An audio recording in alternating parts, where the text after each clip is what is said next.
Les journalistes affirment, eux, que la ligne éditoriale s'est largement politisée.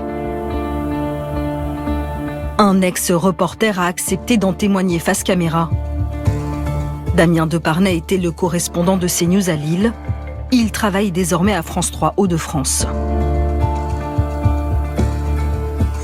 Qu'il existe une chaîne de droite en France, ça ne me choque pas. Moi, ce qui m'a posé problème, c'est à partir du moment où on va me demander des choses qui vont heurter ma déontologie journalistique et mon éthique.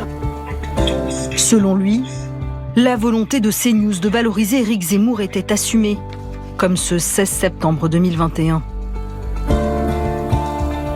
Le jour de la sortie du livre d'Éric Zemmour, la rédactrice en chef de l'époque m'appelle pour me demander d'aller faire un duplex dans une librairie. Je vais donc voir dans les librairies. Il n'y a pas de dédicace d'Éric Zemmour de prévu. Le livre est même pas en tête de gondole. Donc je rappelle ma rédactrice en chef. Je lui dis, écoute, ça ne vaut pas un duplex. Et donc là, elle me répond, en fait, si, on veut absolument que tu fasses un duplex. Et elle va même demander à ce moment-là de prendre le livre, de le montrer à l'antenne et de lire la première page du livre, ce qui évidemment ne m'a jamais été demandé pour aucun autre livre politique ou autre. Donc, je refuse de faire ce duplex. Dans un mail que nous avons pu consulter, la direction lui demande alors de se justifier. Non, je ne refuse pas par principe. C'est juste que journalistiquement, il n'y a rien à raconter. Ce jour-là, je comprends qu'on n'est plus du tout dans une démarche journalistique, on est dans une démarche politique. Il décide de cesser toute collaboration. D'autres journalistes de CNews, sous couvert d'anonymat, nous ont confirmé avoir reçu les mêmes injonctions concernant le candidat Reconquête.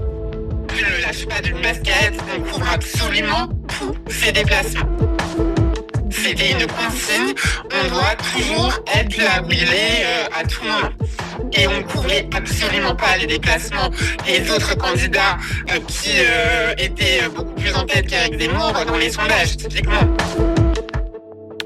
Selon Damien Deparnay, une autre obsession animait la direction de la chaîne à l'époque, l'islam. En février 2021, ses chefs lui commandent un reportage pour le surlendemain, suite au témoignage d'un enseignant de Trappes. Il y a des contestations en classe lors des sorties scolaires, des élèves qui portent le voile ou qui refusent de sortir sans leur voile. Ce qu'explique ce professeur de philosophie, c'est que dans sa ville de Trappes, il y a des quartiers entiers qui sont aux mains des islamistes religieux, des séparatistes. Et donc on va me demander d'aller tourner un sujet à Roubaix en l'occurrence, pour montrer qu'il y a d'autres villes en France qui sont concernées par ce phénomène. Vu la difficulté de recueillir des témoignages sur ce sujet sensible, il explique à ses chefs qu'il est impossible de réaliser ce tournage dans un délai si court. Il dit alors avoir reçu un appel du directeur de l'information en personne. Il va me dire, en fait, ce que tu vas faire, c'est que tu vas aller filmer des boucheries halal, tu vas aller filmer des gens en djellaba dans la rue. Ensuite, tu vas aller tendre ton micro à un représentant du Front National. Lui, il va te dire assez facilement que selon lui, il y a effectivement des fanatiques religieux dans les rues de Roubaix. Donc, là, je suis sidéré par ce qu'il est en train de me demander. Et la conversation ne s'est pas arrêtée là, puisque dans la foulée, il m'a dit « Écoute, là, on est en 2021, on va commencer doucement la campagne présidentielle de 2022. Donc tous tes contacts dans les offices de tourisme, tes contacts de boulanger, tous ces contacts-là, tu les oublies, puisqu'à partir de maintenant, on ne va plus faire que du muslim. » Ce sont ces mots. Ce sont ces mots. Sollicité, la direction de l'information de CNews n'a pas donné suite. Nous nous sommes procurés de nombreux documents internes qui attestent de l'importance accordée par CNews à la nationalité des auteurs de délits. Dans ces milliers de messages WhatsApp échangés entre 2023 et 2025, les journalistes de terrain font remonter aux présentateurs et aux rédacteurs en chef les faits divers commis dans l'Hexagone.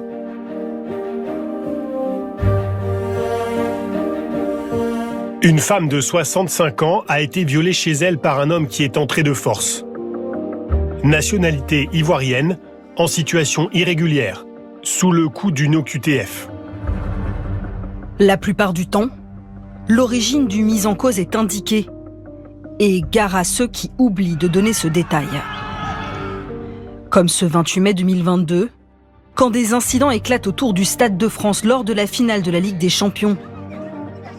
3 jours plus tard, c'est l'heure du bilan, à la fois pour ceux qui ont été interpellés, pour les gardes. Une journaliste de CNews est en duplex depuis le tribunal de Bobigny pour relater les condamnations des fauteurs de troubles. Qu'en est-il ?